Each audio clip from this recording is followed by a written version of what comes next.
할렐루야. 오늘은 시편 119편을 보겠습니다.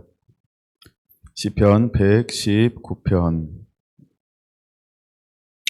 1절에서 16절까지입니다. 시편 119편 1절에서 16절.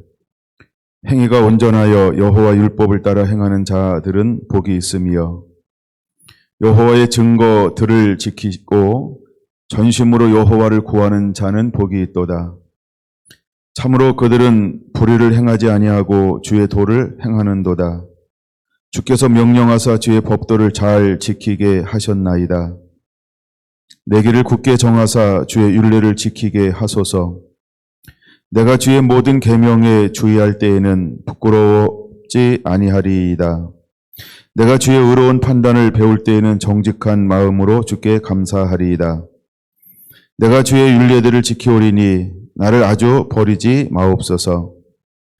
청년이 무엇을 이고 행실을 깨끗게 하리이까? 주의 말씀을 따라 지킬 따름이니이다. 내가 전심으로 주를 찾았사오니 주의 계명에서 떠나지 말게 하소서. 내가 주께 범죄하지 아니하려 하여 주의 말씀을 내 마음에 두었나이다. 찬송을 받으실 주 예수여, 주의 율례를 내게 가르치소서. 주의 입의 모든 규례들을 나의 입술로 선포하였으며 내가 모든 재물을 즐거워함같이 주의 증거들의 도를 즐거워하였나이다. 내가 주의 법도들을 작은 소리로 읊조리며 주의 길들을 주의하며 주의 율례들을 즐거워하며 주의 말씀을 잊지 아니하리이다. 아멘. 오늘부터 2주간 동안은 시편 119편을 통해서 함께 은혜를 나누고자 합니다. 먼저 오늘의 말씀의 제목은 말씀을 마음에 품고 행하는 자, 말씀을 마음에 품고 행하는 자, 이런 제목으로 함께 은혜를 나누고자 합니다. 이 시편 119편은 전부 176절로 되어져 있어요. 근데 이것을 이거 우리 성경에는 그것이 안 보이는데 히브리어 성경으로는 명확하게 보이는 것이 있습니다. 히브리어 알파벳 숫자가 22개죠. 그래서 22개의 한 아라로 첫 단어가 시작되는 것이 첫 단어로 시작이 되어지는 것이 22단락으로 그렇게 구성되어져 있습니다. 그래서 한 단락에 8절씩. 그래서 22 곱하기 8 그러면 176절이 나옵니다. 근데 우리 성경에는 그것이 보이지 않습니다. 그래서 우리 보이지 않는 것을 굳이 보려고 하지는 않겠습니다. 혹시 제가 공부하다가 알레프, 이게 왜 먼저 시작되는가? 이런 의미가 혹시 제 개인적으로 깨달아지는 것이 있으면 나눕니다만,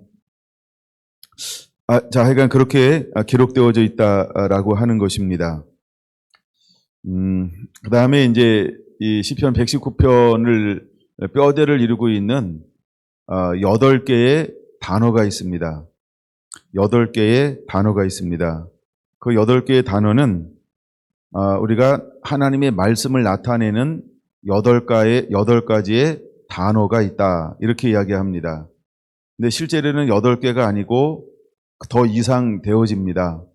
근데 많은 학자들은 8개다 이렇게 이야기를 합니다.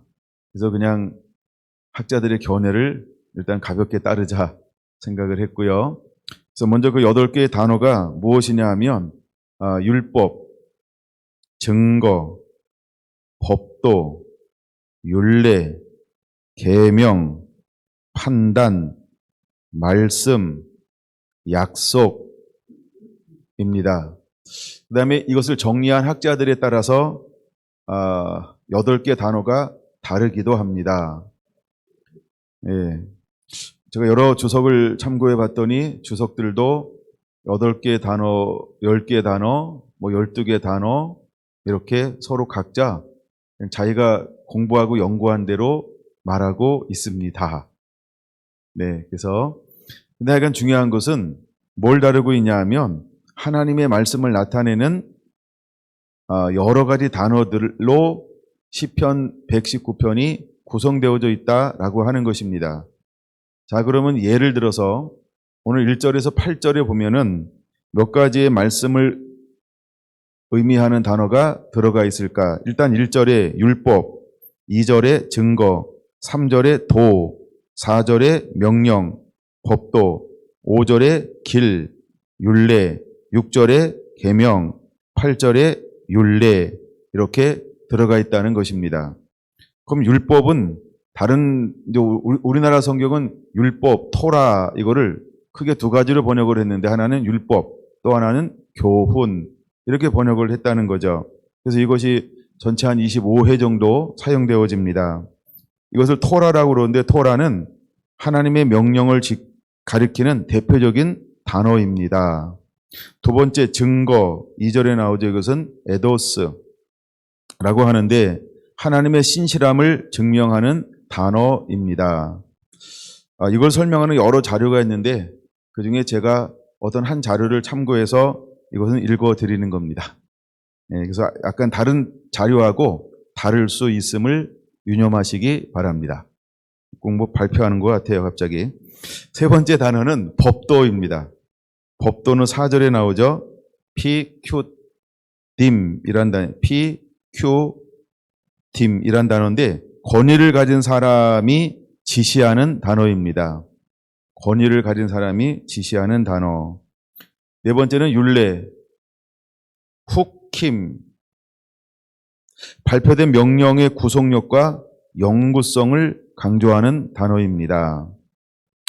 다섯 번째는 계명, 미츠보트라는 말인데 명령을 내리고 복종을 요구하는 하나님의 직접적인 권위를 말할 때 계명이라고 말합니다. 그다음에 여섯 번째는 판단.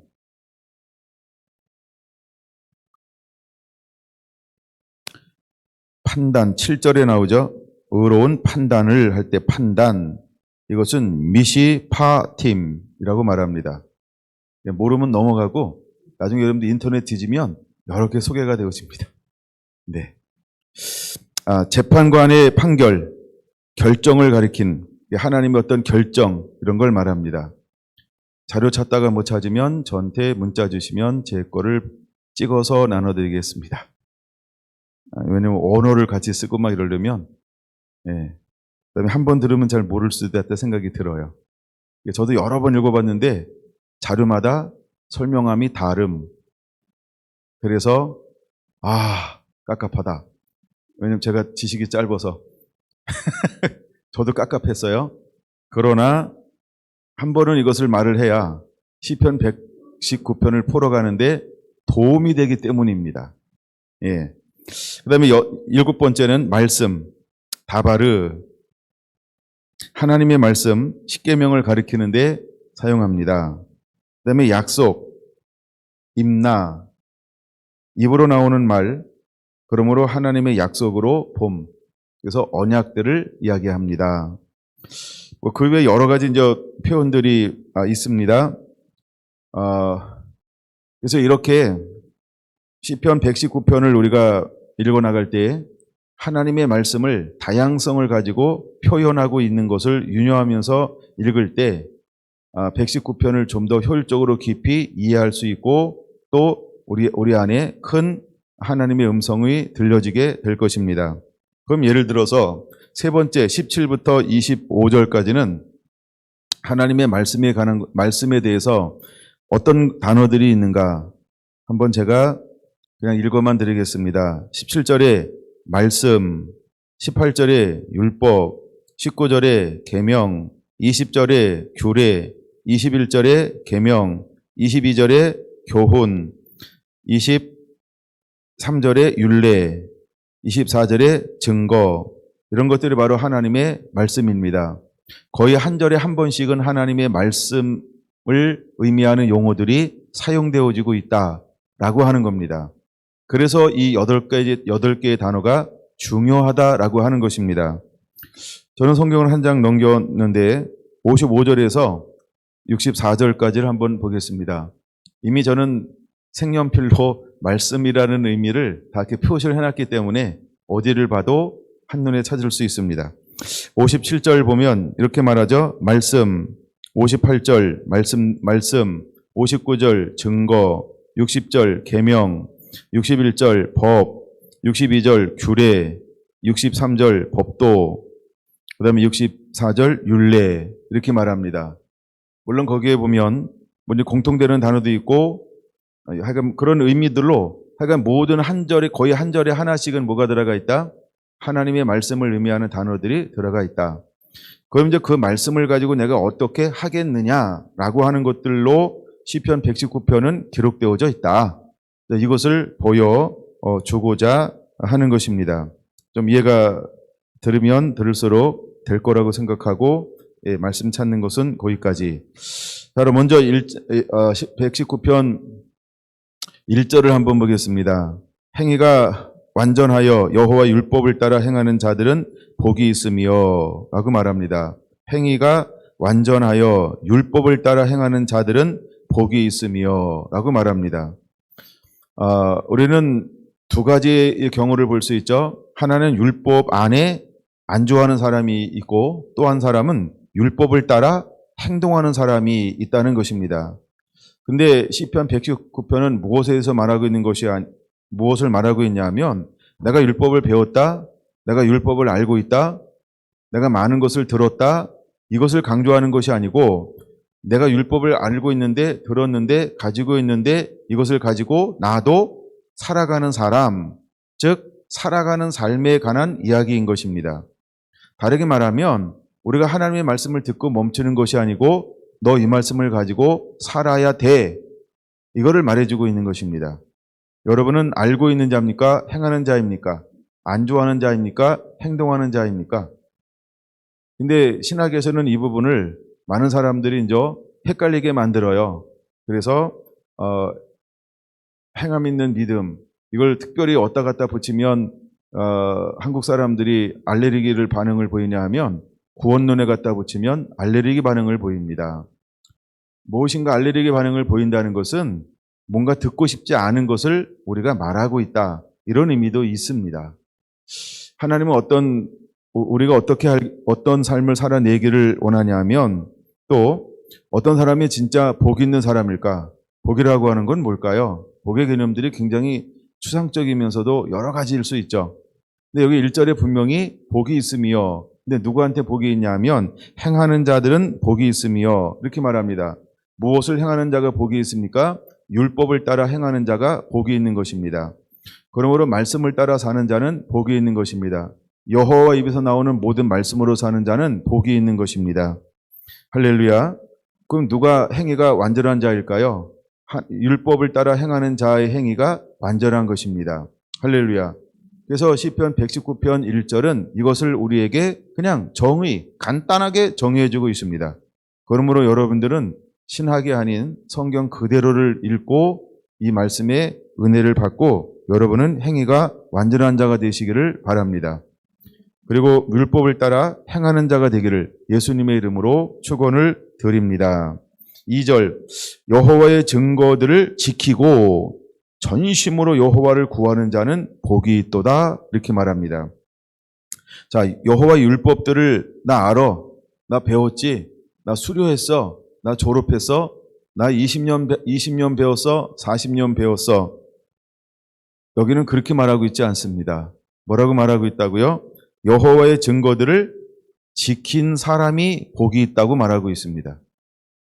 그럼 여러분, 우리는 어떤 삶을 사는 자가 되어야 할까요? 말씀을 가지고 여호와의 증거들을 가지고 나도 행하는 자가 되어야 하는 것입니다. 나 증거들을 보았지.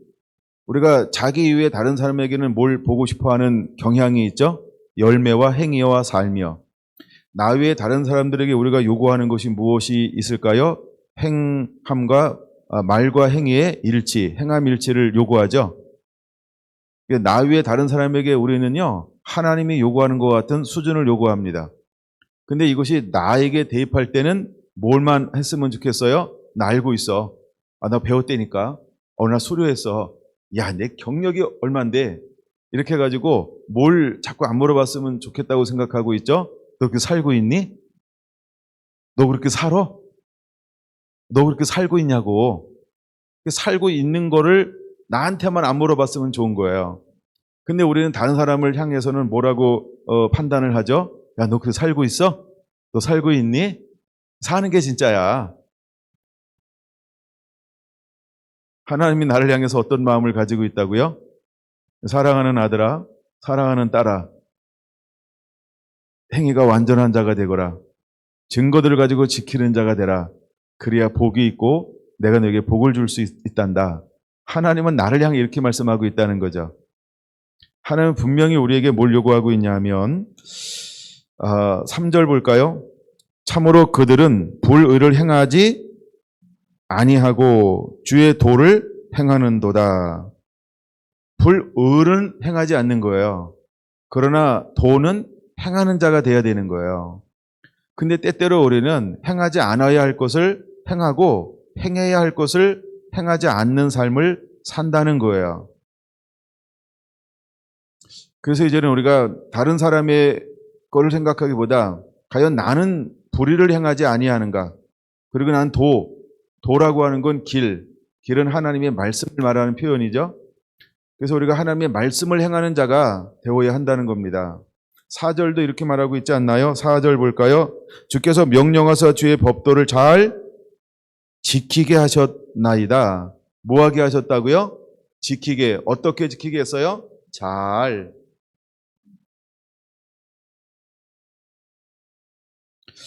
5절도 이렇게 말하고 있지 않나요? 5절 볼까요? 내 길을 굳게 정하사 주의 율례를 지키게 하소서. 뭐하게 해달라고요? 삶을 살아내기를 원하고 있는 거예요. 이 시편 119편 저자가 명확하게 다윗이다 이렇게 말하고 있지는 않습니다. 그러나 시편 119편을 쓴 저자는 우리에게 뭘 요구하는 거예요? 말씀대로 살 것을 요구하고 있고 말씀대로 살아야만 된다는 것을 말씀하고 있다는 겁니다. 우리에게 뭘 보여주고 싶은 걸까요? 말씀대로 사는 자가 되어야 한다는 것을 보여주고 있는 거죠. 1절에서 2절에서 3절에서 4절에서 5절에서 계속해서 말씀하고 있는 것이 무엇일까요? 지키는 자가 될 것을 요구하고 있는 거예요. 6절 볼까요? 내가 주의 모든 계명을 주의할 때에는 부끄럽지 아니하리라. 주의할 때 이게 뭘까요? 지킬 때 이런 말입니다. 내가 여호와의 모든 계명을 지킬 때 부끄럽지 아니하리이다. 그 다음에 7절 뭐라고 말하나요? 내가 주의 의로운 판단을 배울 때는 정직한 마음으로 주께 감사하리이다. 내가 주의 율례들을 지키오리니 나를 아주 버리지 마옵소서. 어쩌면 7절 빼놓고 모든 절에 뭐가 강조가 되고 있는 거예요? 그렇죠? 행위가 완전하여 하나님의 말씀을 가지고 살아내는 것을 강조하고 있다라고 하는 겁니다. 제가 시편 119편을 시작하면서 1절에서 8절까지는 하나님의 우리에게 뭘 얘기하고 싶은 것인가라고 할 때 앞으로 계속해서 반복되어져 나올 거니까 그 8마디, 물론 1절에서는 몇 마디가 나오죠? 하나, 둘, 셋, 넷, 다섯, 여섯, 일곱, 여덟. 길이라고 하는 돌이라고 하는 것이 겹치기도 합니다만 이 8가지가 전부 무엇을 하나님의 말씀에 대해서 우리가 어떻게 해야 될 것에 대해서 강조하고 있나요? 하나님의 말씀을 가지고 지켜 행하는 자가 되기 원한다. 이걸 보여주고 있죠. 그래서 오늘 말씀의 제목이 이거예요. 말씀을 마음에 품고 행하는 자. 제가 청년 때 암송했던 말씀을 지금도 잊지 않고 있는 말씀 중에 하나가 119편 9절입니다. 제가 청년 때 암송을 해서 그런지 청년이 저였어요. 그래서 9절이 뭐로 시작한다고요? 청년이 라고 말하고 있어요. 그러니까 이렇게 말하고 있는 것처럼 들린 거예요. 경수야 라고 들린 거죠. 난수가 라고 들렸어요. 오늘 찬양 인도한 인수나 이렇게 들린다는 거죠. 그럼 청년이 무엇으로 그 행실을 깨끗게 하리까? 주의 말씀을 따라 삼갈 것이니이다. 이게 옛날에 제가 암송했던 성경 구절이고요. 이번엔 또 이걸 성경을 번역을 또 새롭게 했어요. 그래서 개역 개정이라고 그래요. 개역 개정은 어떻게 번역을 했어요? 청년이 무엇으로 그 행실을 깨끗게 하리까 주의 말씀만 지킬 따름이니이다. 이렇게 번역해 놨어요. 자, 그럼 청년이 무엇으로 그 행실을 깨끗게 할 수 있을까요? 행실을 깨끗하게 할 수 있는 비결은 어디다 두고 있는 걸까요? 주의 말씀을 따라 삼가 지킨다. 지키는 게 뭘까요? 그대로 행동한다 이 말입니다. 그러니까 1절에서 8절을 전부 수신해서 담아내는 사람이 누구예요? 청년이라고 하는 거예요.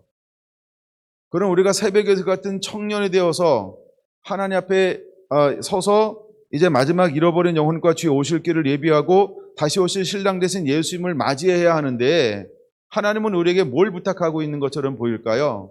주님의 신부가 주의 오실 길을 예비할 자가 아니 주의 청년이 그 행실을 무엇으로 깨끗게 할 수 있을까요? 하나밖에 없다는 걸 보여주는 거예요. 오직 하나님의 말씀을 따라 사는 것이다. 할렐루야. 여러분 우리가 시편 119편을 읽어나가면서 어쩌면 이 구절이 또 하나의 굉장히 중요한 중심 중에 중심인 하나의 구절이 될 수 있다는 거죠. 청년이 무엇으로 그 행실을 깨끗게 할 수 있습니까? 다시 말해서 신랑 되신 예수님께서 오실 것인데 다시 말해서 심판주로 예수님께서 오실 것인데 그러면 예수님이 오실 것인데 그분을 맞이할 때 우리가 누가 그 앞에 설 수 있을 거냐 이렇게 묻는 거죠. 무엇으로 우리의 삶을 깨끗게 할 수 있을까요? 정결케 할 수 있을까요? 신랑을 맞이할 수 있는 빛나고 깨끗한 사마파 옷은 성도들의 옳은 행실이라 이렇게 말해서 옳은 행실이라는 거예요. 옳은 행실은 무엇을 포함하고 있는 거예요? 옳은 삶이다라고 말하고 있는 거예요. 이게 계시록 19장에 나오는 말씀이죠. 그러므로 청년이 무엇으로 그 행실을 깨끗게 할 수 있습니까? 하나님의 말씀을 가지고 따라 사는 삶이라는 겁니다. 하나님의 말씀을 가지고 지킬 때 주님을 맞이할 수 있다는 거예요. 하나님의 말씀을 가지고 사는 사람만이 주님의 신부가 된다라고 하는 겁니다. 그럼 다시 오실 주님의 길을 예비하는 하나님의 사자로 하나님은 누구를 사용할까요? 하나님의 말씀을 가지고 살아내는 사람, 그 사람을 하나님이 사용하실 거라는 거예요. 여러분 준비됐습니까? 주의 말씀을 가지고 살 준비가 되었냐고 묻는 거예요. 여러분이 청년입니다. 여러분이 신부입니다. 주님은 여러분들을 들어쓰시고 사용할 겁니다. 이제 우리 집사님 70이 되셨는데 집사님이 주의 청년입니다. 안소 집사님. 그래서 하나님이 들어쓰시고 사용할 겁니다. 하나님이 우리를 통해서 일하실 거라는 거예요. 바로 우리가 주의 청년이라는 거예요. 할렐루야. 그럼 청년이 무엇으로 살아야 할까요? 하나님의 말씀을 따라 사는 것입니다. 하나님의 말씀을 가지고 그대로 지켜 행하는 것입니다. 여러분 말씀이라는 단어가 여러 가지 표현으로 성경에 쭉 나오는데 시편 119편은 그것을 전부 모아놨다라고 하는 거죠. 그래서 계속해서 176절까지 뭘 강조하고 있습니까? 하나님의 말씀을 가지고 사는 자가 되라 라고 강조하고 있다라고 하는 것입니다. 저는 청년 시절에 이 말씀을 읽다가 붙들림 당한 적이 있습니다. 그 말씀이 뭐냐 하면 전도서 11장입니다. 전도서 한번 보겠습니다. 뒤로 넘어가야 되겠죠? 전도서 11장 9절입니다. 전도서 11장 9절에 누가 소개가 되어지고 있어요? 청년이여 그랬더니 내가 경수야 이렇게 부르는 것 같더라고요. 청년이여 그러면 여러분 이름 한번 다 불러보세요. 집에서도 시작. 청년이여. 네, 제가 청년이여 그러면 그때 여러분 이름 한번 대보는 거예요. 다시요. 자, 청년이여. 집에서 다 해보셨나요? 웃지만 마시고 다시 하셔야 됩니다. 자, 청년이여. 아유, 감사합니다. 근데 청년에게 주님이 말합니다. 내 어린 때를 즐거워하며 내 청년의 날들을 마음에 기뻐하며 마음에 원하는 길들과 내 눈이 보는 대로 행하라. 꼭 뭘 말하는 것 같아요? 사춘기. 골치 아픈 세대들 있잖아요. 그 세대들이 어떻게 사는 것처럼 보여요? 이 9절 전반절처럼 사는 것처럼 보여요. 어떻게 살아요? 마음이 기뻐하는 대로 행하여 마음이 원하는 대로 하고 싶어 해요. 눈에 보는 대로 하고 싶어 한다는 거예요. 근데 이걸로 끝나는 게 아니라 그 다음에 반전의 용어를 하나 사용하죠. 그러나. 가끔이 그러나가 없었으면 좋은데 또 어떤 때 그러나가 있었으면 좋은데 이때는 그러나가 없었으면 좋은데 그러나가 있다는 거예요. 얼마나 좋은 말인지 몰라요. 자, 그러나 하나님이 이 모든 일로 말미암아 너를 심판할 줄 알라. 요동하는 세대에게 이거 읽어줘야 돼요. 그래, 네가 하고 싶은 대로 해. 야, 마음 가는 대로 해. 야, 눈 가는 대로 해봐. 야, 네가 땡기는 대로 해봐. 야, 네가 하고 싶은 대로 해봐. 그러나 이 모든 일로 말미암아 너를 심판할 날을 너는 기억해야 해. 이 말씀이 정말 청년 때 제 마음에 이렇게 들어왔어요. 이 말씀을 딱 읽는데요, 무서움으로 들어온 거예요. 야, 네 마음대로 살아봐. 하고 싶은 거 다 해봐. 너무 좋은 말이잖아, 어떻게 보면. 근데 하나님이 그 다음에 12장 1절에 뭐라고 기록하고 있어요? 너는 청년의 때에 너의 창조주를 기억하라. 이렇게 말하고 있다는 거예요. 하나님이 우리가 행한 대로 뭐 할 거라고요? 심판하실 줄 알라. 여러분, 이 말씀은 좋은 말씀인데, 무서운 말씀인데 굉장히 좋은 말씀이에요. 이걸 오늘 우리에게 말하고 있는 거예요. 그러면 청년이 무엇으로 그 행실을 깨끗게 하며 살아야 할까요? 오직 주의 말씀을 따라 말씀대로 사는 자가 되어야 한다. 할렐루야. 하나님의 뜻대로 사는 자가 되어야 한다. 이거를 말씀해 주고 싶은 거 아닌가요? 우리가 이렇게 하나님의 말씀을 가지고 사는 자가 되기를 원합니다. 우리가 전도서를 한번 펼쳐봤으니까 좀 더 읽어볼게요. 9절을 읽었으니까 10절. 그런즉 근심이 내 마음에서 떠나게 하며 악이 내 몸에서 물러가게 하라. 어릴 때와 검은 머리의 시절이 다 헛되니라. 검은 머리의 시절은 젊다 이 말이에요. 어린 때라고 하는 거, 어린 때, 어릴 때라는 거예요. 여러분, 어릴 때 아이들이 고집 피울 때, 야, 진짜 답 없죠. 해도 안 되고 때려도 안 되고 내팽개쳐도 안 되고, 으이그 진짜. 우리 애들 키울 때 한 번씩은 그런 적 있을지 몰라요. 네. 어릴 때와 검은 머리 시절이 다 헛되다. 12장 1절. 너는 청년의 때에 너희 창조주를 기억하라. 곧 곤고한 날이 이르기 전에 나는 아무 낙이 없다고 할 해가 가깝기 전에 해와 빛과 달과 별들이 어둡기 전에 비 뒤에 구름이 다시 일어나기 전에 그리하라.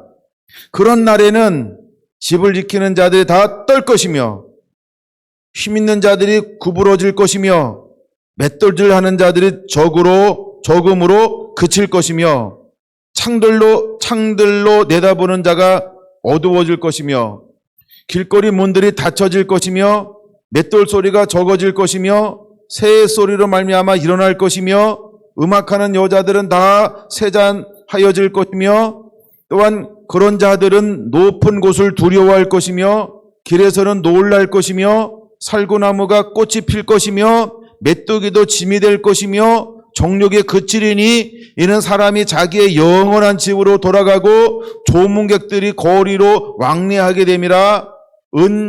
은줄이 풀리고 금그릇이 깨지고 항아리가 샘 곁에서 깨지고 바퀴가 우물 위에서 깨지고 흙은 여전히 땅으로 돌아가고 영은 그것을 주신 하나님께로 돌아가기 전에 기억하라.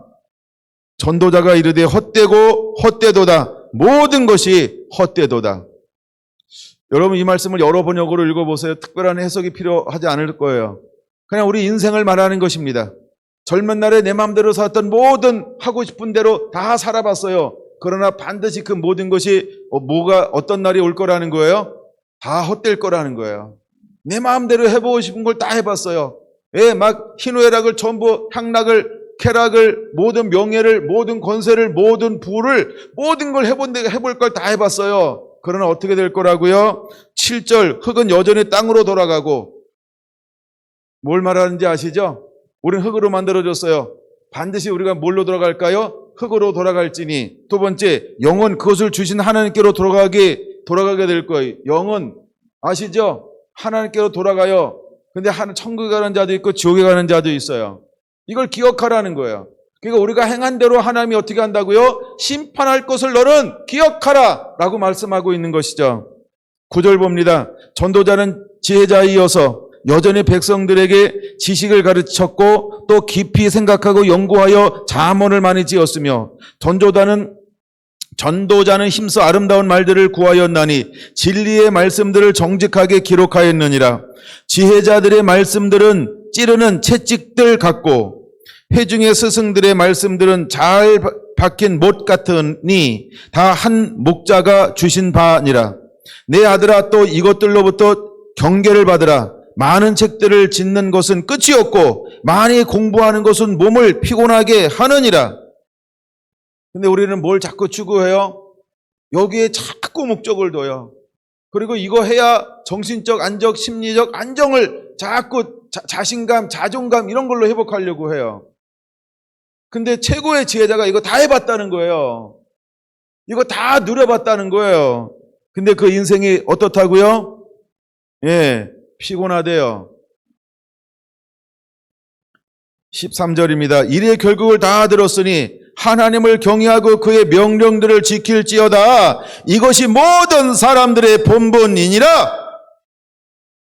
이게 최고의 지혜를 가지고 최고의 것을 다 누려봤던 한 사람이 인생을 다 살아보고 결론을 맺고 있는 말이라는 거예요. 여러분, 우리가 살아봐야 이런 결론을 맺을까요?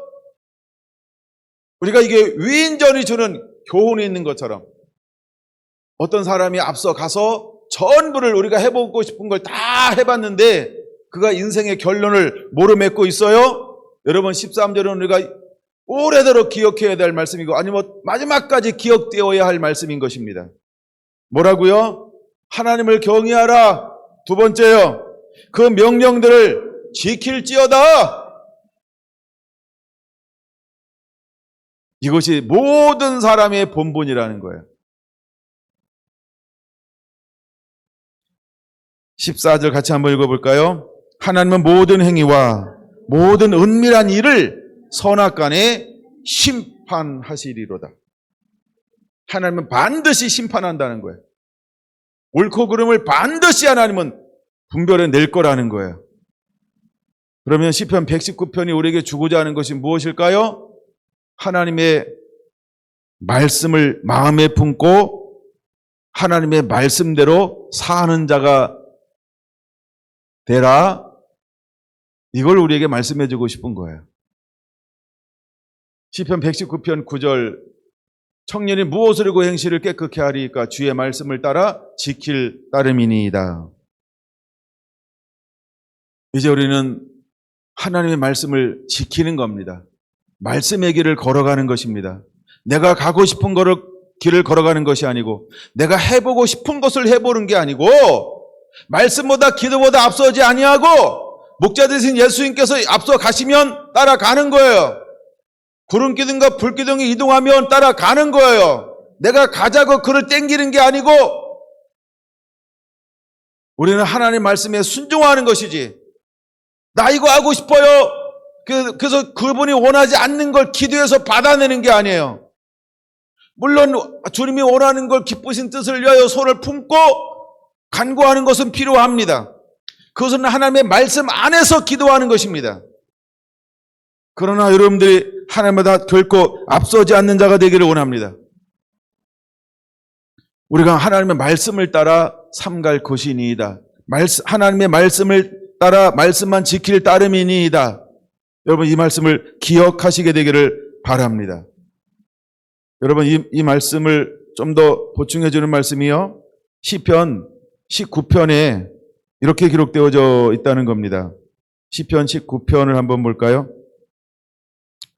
시편 19편 7절에서 9절까지 한번 보겠습니다. 10절까지. 여호와의 율법은 뭐라고요? 완전한 영혼을 소생시킨다라는 겁니다. 여호와의 율법은요, 영혼을 소생시키는 능력이 있다는 거예요. 두 번째요, 여호와의 증거는 확실하여 우둔한 자를 지혜롭게 할 수 있다는 거예요. 여호와의 증거는 지혜롭게 할 수 있다는 거예요. 세 번째는요. 여호와의 교훈은 정직하여 마음을 기쁘게 하고 라고 말합니다. 세 번째가 여호와의 교훈은 어떻게 한다고요? 마음을 기쁘게 할 수 있다는 거예요. 네 번째요. 여호와의 계명은 순결하여 눈을 밝게 하시는도다. 우리 마음 눈을 밝게 하는 것은 오직 하나밖에 없어요. 여호와의 계명이라는 거예요. 그 다음에요. 다섯 번째인가요? 네 번째? 다섯 번째. 여호와를 경외하는 도는 정결하여 영원까지 이르고 할렐루야. 여호와를 경외하는 도는요. 영원까지 영원토록 함께 할 거라는 거예요. 그다음 여섯 번째는요. 여호와의 법도는 진실하여 다 의로우니 금 곧 많은 순금보다 더 사모할 것이며 꿀과 꿀송이 꿀보다 더 달도다. 여러분 여호와의 법도는요. 달고 더 달다는 거예요.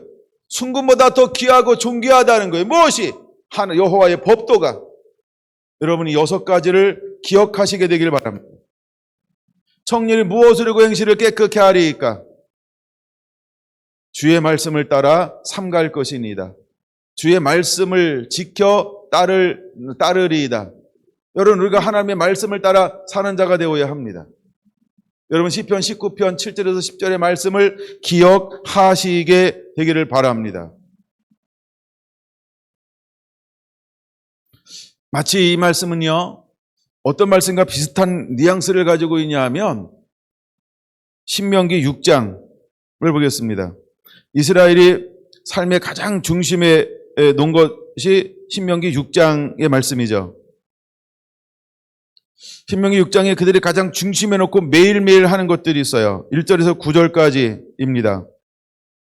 볼까요? 신명기 6장 1절에서 이는 곧 너희의 하나님 여호와께서 너희에게 가르치라고 명하신 명령과 규례와 법도라. 너희가 건너가서 차지할 땅에서 행할 것이니 무엇을요? 명령과 규례와 법도를요. 다음 절입니다.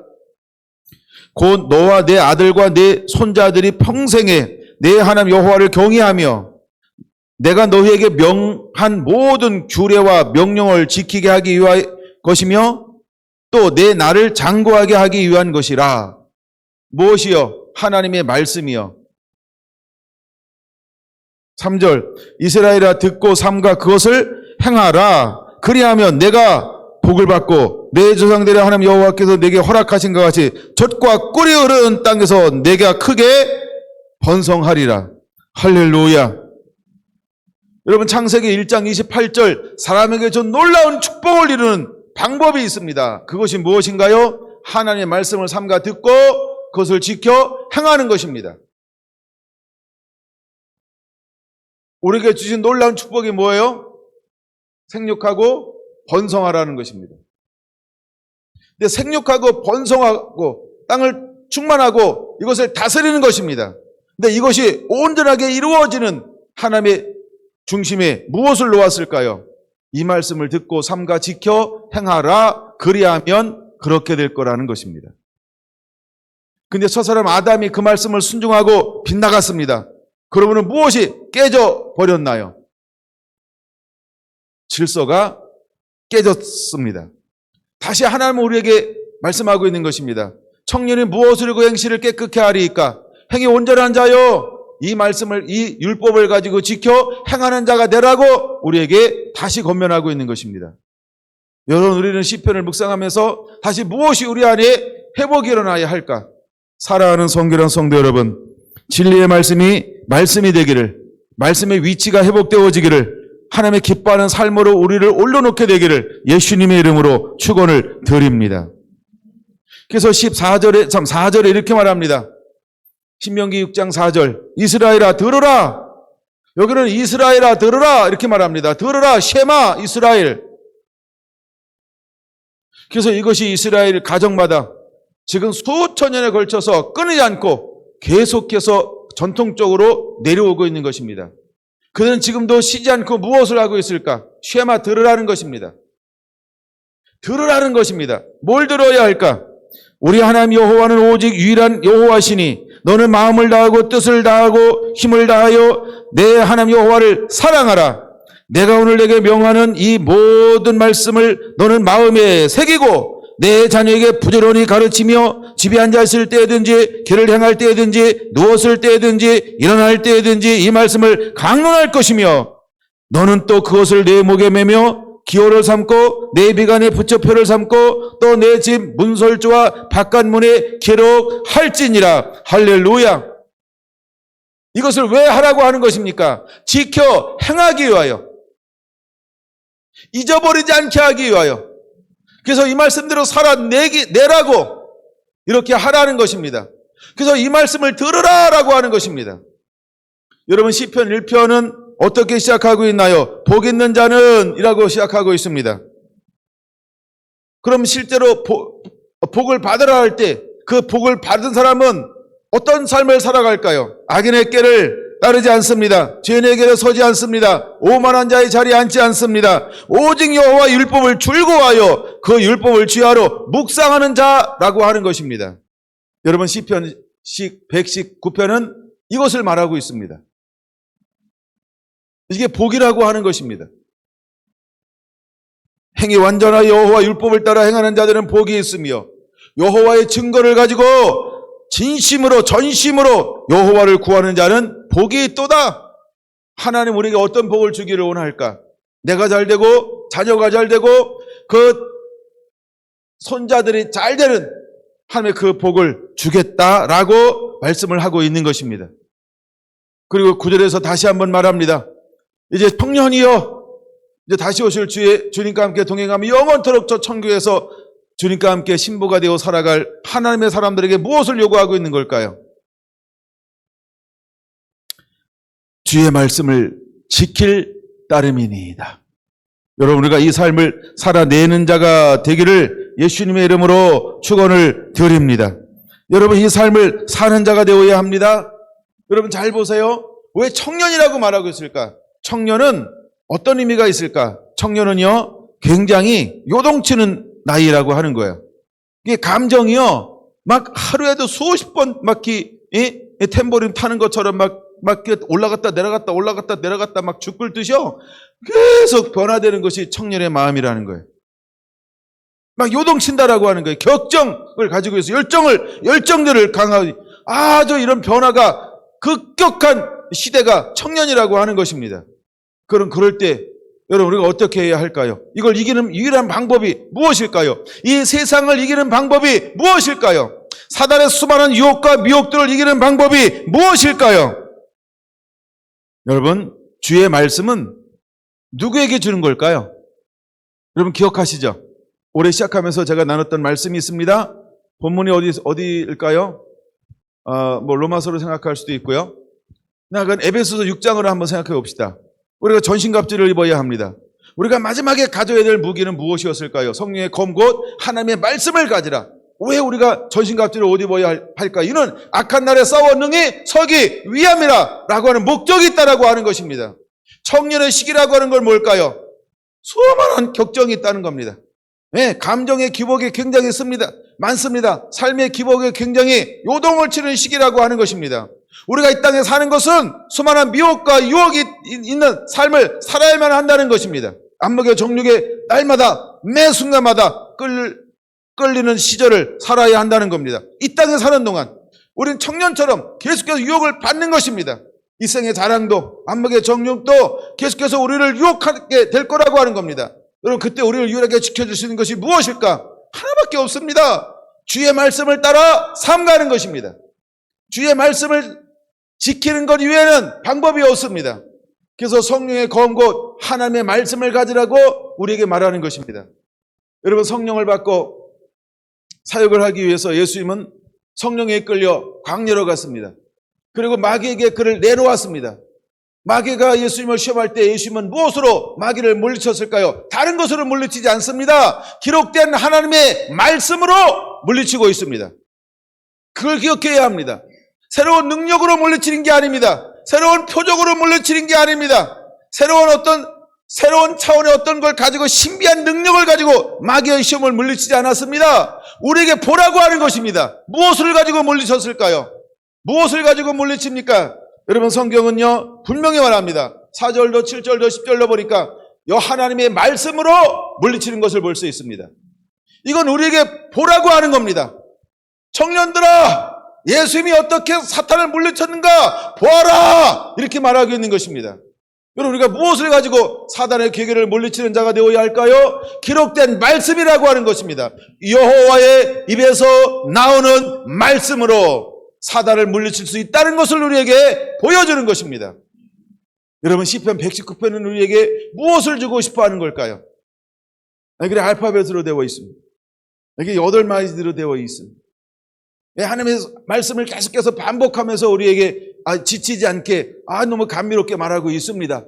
근데 결국 이것을 통하여 우리에게 주고 싶어 하는 것이 무엇일까? 여호와의 말씀을 가지고 하나님께 영광을 돌리는 자가 되기를 원하는 것입니다. 여호와의 말씀을 가지고 지켜내서 주님의 거룩한 신부가 되기를 원하는 것입니다. 사랑하는 성결한 성도 여러분, 주님이 오십니다. 그럴 때 여러분은 그분을 맞이할 수 있는 주님의 신부가 되어야 할 줄로 믿습니다. 이기는 자가 되기를 예수님의 이름으로 축원합니다. 여러분, 신명기 8장에도 분명히 말합니다. 사람이 떡으로만 사는 것이 아니요 여호와에서 나오는 모든 말씀으로 사는 것을 가르쳐 주고 싶어하는 것이 아버지의 마음이었습니다.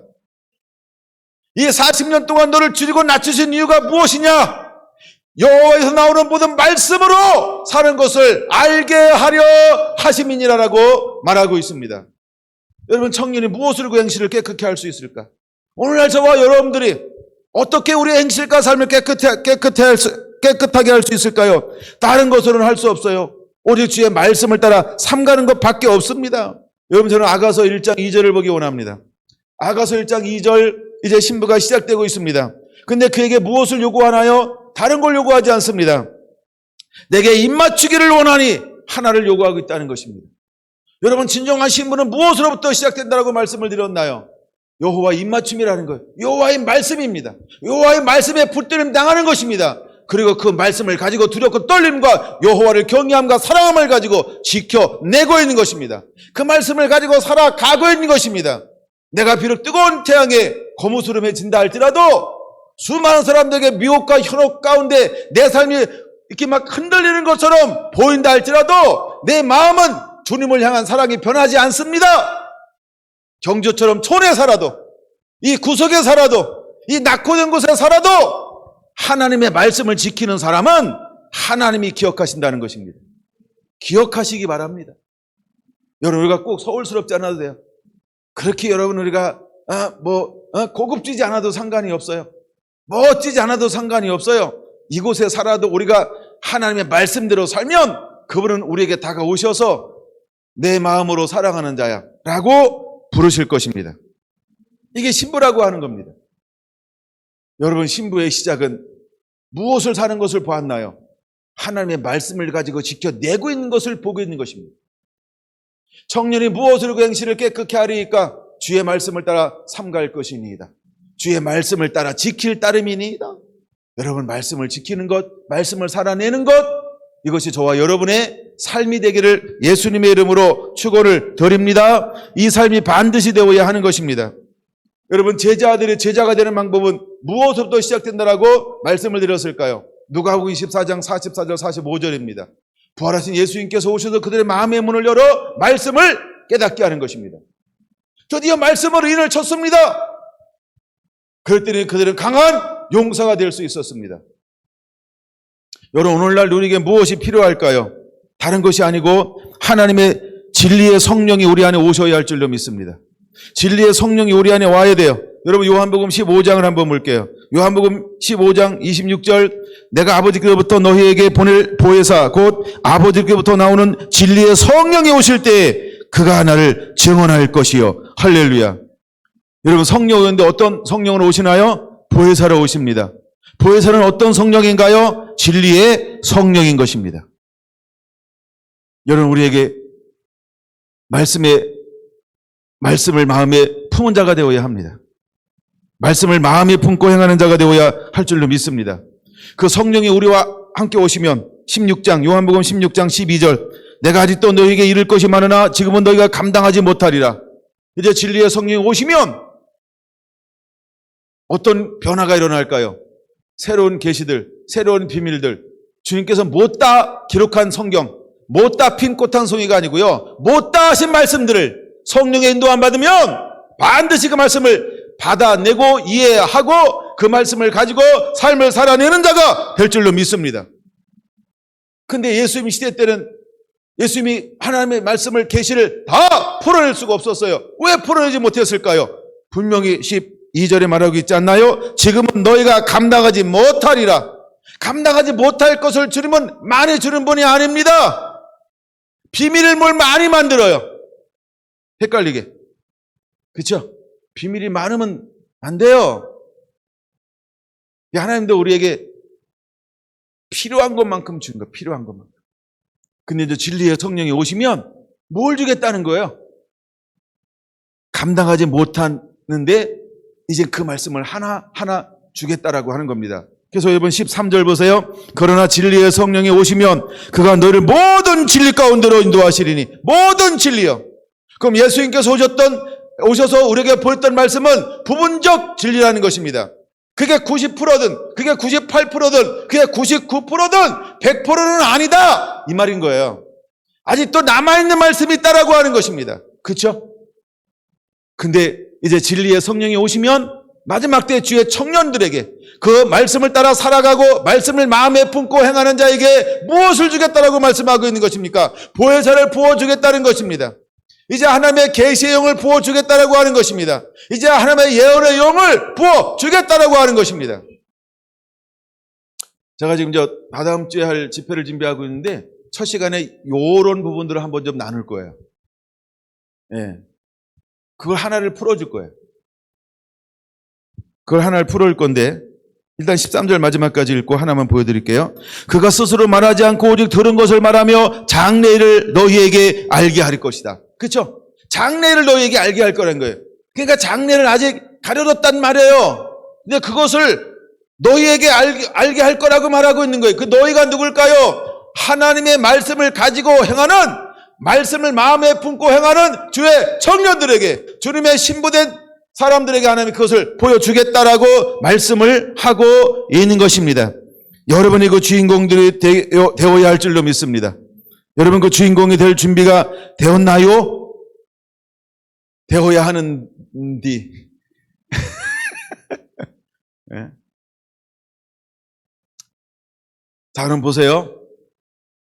이거 요한계시록을 봐야 돼요. 요한계시록 19장 10절입니다. 저는 이 말씀을 보다가 깜짝 놀랐어요. 그리고 갑자기 이 말씀이 깨달아지고 좀 보여줬어요. 약간 조금 보여준 건데 살짝인데 약간 얼만큼 내가 들칠지 모르지만 약간 살짝 보여주고 닫을게요. 10절입니다. 10절. 요한계시록 19장 10절. 19장 10절.